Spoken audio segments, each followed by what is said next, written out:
जैसा कि आपने पिछले हिस्से में देखा, नीमगाम के एक साधारण खेत में फरिश को एक चमकती सुनहरी बोतल मिली जिसने उसकी जिंदगी को हमेशा के लिए बदल दिया। उस बोतल में कैद थी सायरा, एक प्राचीन जिन्न जिसकी शक्तियां आसमान को छू सकती थीं। लेकिन एक गलती ने फरिश की दुनिया उजाड़ दी। सायरा की जादुई गलती की वजह से उसकी प्यारी दादी हमेशा के लिए गायब हो गई। गुस्से और दुख में डूबा फरिश अब भी उस दर्द से उबर नहीं पाया था, लेकिन सायरा को अपनी आखिरी इच्छा से उसने हमेशा के लिए अपनी गुलाम बना लिया था। अब यह अनोखी जोड़ी एक नए रास्ते पर थी, जहां हर कदम पर नया रहस्य और नया खतरा इंतजार कर रहा था। सूरज की पहली किरणें नीमगाम के खेतों पर पड़ रही थीं, लेकिन आज हवा में एक अजीब सी बेचैनी थी। फरिश अपने कंधे पर फावड़ा लटकाए अपने छोटे से खेत की ओर बढ़ रहा था। उसका चेहरा अभी भी दादी की यादों से भारी था, लेकिन सायरा की शक्तियों ने उसके दिल में एक नई चमक जगा दी थी। खेत के किनारे पहुंचते ही उसकी सांसें थम गईं। जहां कल तक उसकी फसल हरी भरी लहलहा रही थी, वहां आज पौधे मुरझाए हुए थे, जैसे किसी ने उनकी जिंदगी ही चुरा ली हो। मिट्टी सूखकर बंजर हो चुकी थी और आसमान में एक भी बादल का टुकड़ा नहीं था। फरिश का दिल धक से रह गया। उसने अपने चारों ओर देखा। गांव की शांति अब उसे काटने को दौड़ रही थी। उसने अपनी जेब से वह सुनहरी बोतल निकाली जिसकी चमक सूरज को भी मात दे रही थी। उसने धीरे से बोतल को रगड़ा और एक धुंधला धुआं हवा में तैरता हुआ सायरा की आकृति में बदल गया। सायरा का चेहरा आज भी उतना ही रहस्यमयी था। उसकी नीली आंखें तारों की तरह चमक रही थीं, लेकिन उनमें एक गहरी उदासी थी। फरिश ने बिना वक्त गंवाए कहा, सायरा, मेरी फसल मर रही है। तुम बारिश करा सकती हो, ऐसी बारिश जो मेरे खेत को फिर से जिंदगी दे दे।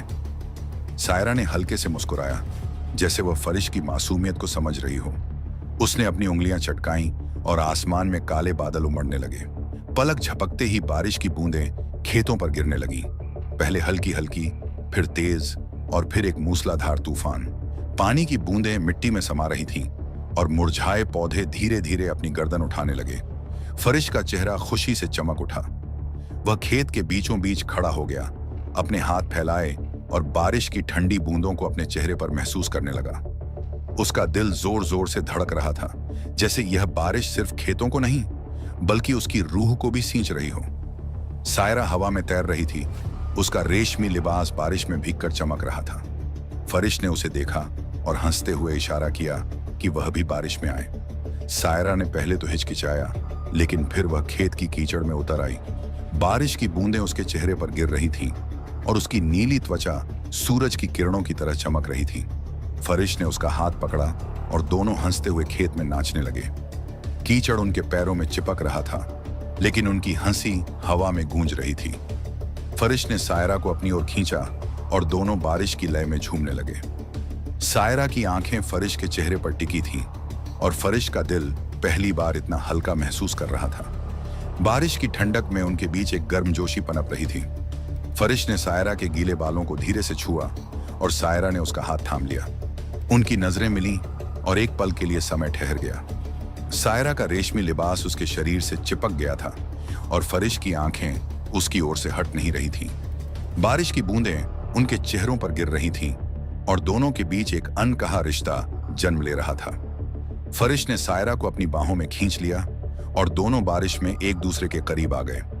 यह नजारा न तो जादू था, न ही जिन्न की शक्ति, बल्कि दो दिलों का एक ऐसा मिलन था जो बारिश की बूंदों में और गहरा हो रहा था। सायरा की सांसें फरिश के चेहरे पर महसूस हो रही थीं और फरिश का दिल जोर जोर से धड़क रहा था।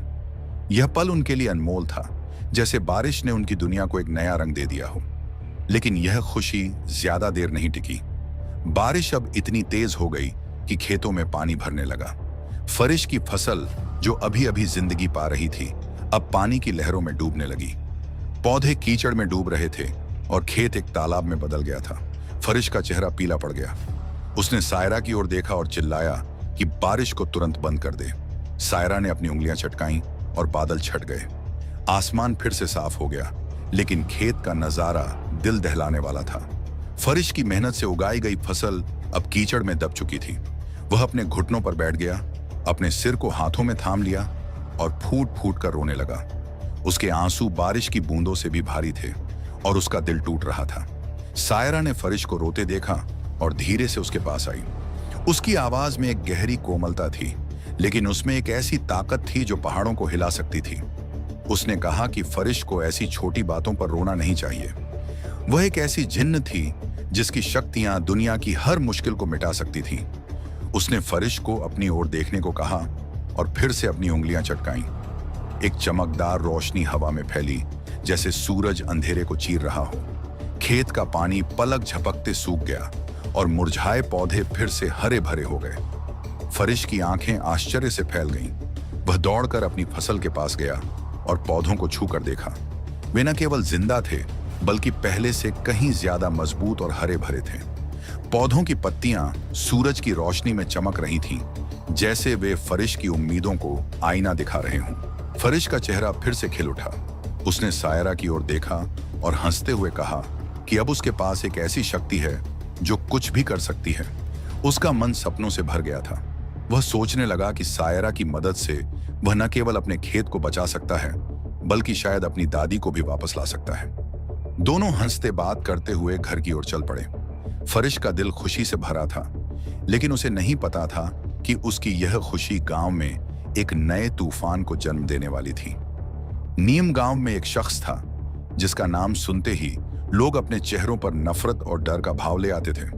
बंसीलाल, एक 40 साल का आदमी जिसे गांव का सबसे निकृष्ट इंसान माना जाता था। उसकी आंखों में हमेशा एक चालाकी भरी चमक रहती थी और उसका चेहरा ऐसा था जैसे वह हर वक्त किसी साजिश में डूबा हो। गांव के लोग कहते थे कि बंसीलाल की नजरें हमेशा जवान लड़कियों पर टिकी रहती थीं। वह सड़कों पर चुपके से घूमता और उसकी मौजूदगी ही लोगों को असहज कर देती थी। वह कभी किसी से सीधे मुंह बात नहीं करता था और उसकी हंसी में एक खौफनाक खनक थी। बंसीलाल के खेत गांव के सबसे बंजर खेतों में से थे, क्योंकि वह मेहनत से ज्यादा चालाकी पर भरोसा करता था। लोग कहते थे कि वह रात में जंगल में अजीब अजीब पूजा करता है और शायद किसी काले जादू का जानकार है। उसी सुबह जब फरिश अपनी फसल को फिर से हरा भरा देखकर खुश हो रहा था, बंसीलाल अपने खेत की ओर गया। उसकी फसल भी बारिश में डूब चुकी थी और खेत कीचड़ से भरे थे। उसने आसपास के खेतों को देखा और पाया कि गांव के हर खेत में पानी भरा था, लेकिन जब उसकी नजर फरिश के खेत पर पड़ी तो वह स्तब्ध रह गया। फरिश का खेत हरे भरे पौधों से लहलहा रहा था, जैसे बारिश ने उसे छुआ ही न हो। बंसीलाल का दिमाग शक से भर गया। उसने सोचा कि यह कोई साधारण बात नहीं हो सकती। फरिश, एक अनाथ लड़का जिसके पास न तो पैसा था और न ही कोई खास साधन, उसकी फसल इतनी अच्छी कैसे हो सकती है? बंसीलाल की आंखें सिकुड़ गईं और उसके दिमाग में एक खतरनाक विचार कौंधा। बंसीलाल ने चुपके से फरिश के घर की ओर रुख किया। वह जानता था कि फरिश अकेला रहता है और उसकी कोई मदद करने वाला नहीं है। सूरज ढल रहा था और गांव की गलियां सुनसान हो चुकी थीं। बंसीलाल ने फरिश के घर के बाहर छिपकर खिड़की से झांकना शुरू किया। अंदर का नजारा देखकर उसकी सांसें थम गईं। फरिश एक लड़की से बात कर रहा था जिसे बंसीलाल ने पहले कभी गांव में नहीं देखा था। उस लड़की की नीली त्वचा और चमकती आंखें किसी इंसान की नहीं लग रही थीं। फरिश और वह लड़की हंस रहे थे और लड़की ने हवा में उंगलियां चटकाईं, जिससे एक मेज पर ढेर सारा खाना प्रकट हो गया। बंसीलाल की आंखें आश्चर्य और लालच से चमक उठी। तभी उसने देखा कि वह लड़की धीरे धीरे धुएं में बदल रही थी और उस सुनहरी बोतल में समा रही थी। बंसीलाल का दिमाग चक्कर घिन्नी की तरह घूमने लगा। उसे यकीन हो गया कि यह कोई चुड़ैल या भूत है जो फरिश को अपने जाल में फंसा रही है, लेकिन उसका लालची मन उस बोतल की ओर खींचा जा रहा था। उसे लगा कि अगर वह उस बोतल को हासिल कर ले तो वह भी फरिश की तरह अपनी हर इच्छा पूरी कर सकता है। उसका मन डर और लालच के बीच झूल रहा था, लेकिन लालच ने डर को दबा दिया। उसने ठान लिया कि वह उस बोतल को चुराएगा, चाहे इसके लिए उसे कुछ भी करना पड़े। रात हो चुकी थी। नीम गांव की गलियां अंधेरे में डूब गई थीं और केवल चांद की रोशनी खेतों पर पड़ रही थी। बंसीलाल अपने घर लौट आया, लेकिन उसका दिमाग उस सुनहरी बोतल के इर्द गिर्द घूम रहा था। उसने सोचा कि फरिश एक मासूम लड़का है और उसे आसानी से ठगा जा सकता है, लेकिन अगर वह बोतल में कैद प्राणी कोई चुड़ैल निकली तो क्या होगा? बंसीलाल ने अपने डर को दबाया और एक योजना बनानी शुरू की। उसने फैसला किया कि वह अगली रात फरिश के घर में चोरी से घुसेगा और बोतल चुरा लेगा। उधर फरिश अपने छोटे से घर में सायरा के साथ बातें कर रहा था। सायरा ने उसे अपनी प्राचीन कहानियां सुनाई, जिसमें उसने बताया कि कैसे उसने सूर्यवंश के लोगों की मदद की थी और कैसे उसकी दया ने उसे मुसीबत में डाला था। फरिश उसकी बातें सुनकर मंत्रमुग्ध हो रहा था, लेकिन उसे नहीं पता था कि उसकी खुशी और सायरा की शक्तियां अब गांव में एक नई साजिश को जन्म दे रही थीं। बंसीलाल की नजरें उस बोतल पर थीं और उसका लालच नीम गांव को एक नए खतरे की ओर ले जा रहा था। क्या होगा आगे? क्या बंसीलाल उस सुनहरी बोतल को चुरा पाएगा? अगर फरिश को बंसीलाल की साजिश का पता चला, तो क्या वह सायरा की शक्तियों का इस्तेमाल करके उसे सजा देगा, या फिर सायरा की शक्तियां फरिश को और गहरे संकट में डाल देंगी? नीम गांव का यह रहस्य अब और गहरा हो चुका था और हर कदम पर एक नया खतरा इंतजार कर रहा था। यह कहानी अभी खत्म नहीं हुई है। फरिश और सायरा की जोड़ी का अगला कदम क्या होगा और बंसीलाल की साजिश का क्या अंजाम होगा, जानने के लिए इंतजार कीजिए भाग 3 का। अगर आपको हमारी मेहनत और यह वीडियो पसंद आई तो एक लाइक जरूर करें। ऐसी और बढ़िया बढ़िया वीडियो देखने के लिए हमारे चैनल को करें सब्सक्राइब और कमेंट में बताइए आपको वीडियो कैसी लगी। मिलते हैं अगली वीडियो में, तब तक के लिए बाय।